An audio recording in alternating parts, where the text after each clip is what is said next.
Em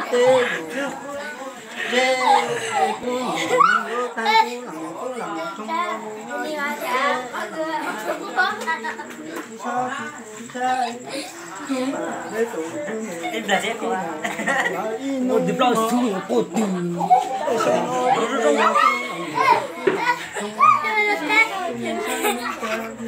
Mẹ chỉ nấu trong cái con nuôi mẹ nấu.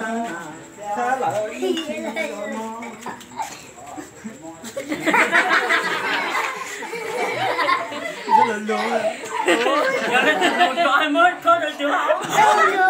Đây đây gì cô là cùng với mẹ. Giờ lên từ lồn trò nó mới có được. Ra lên nhìn luôn chó gì đâu thế luôn.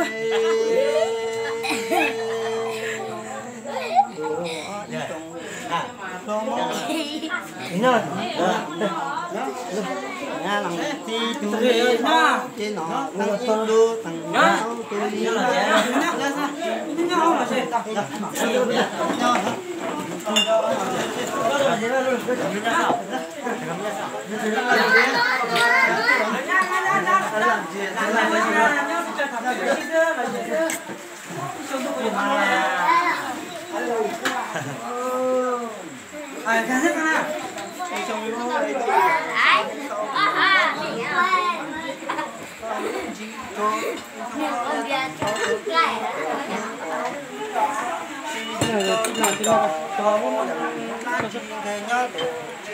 Một cho lăn lăn nữa.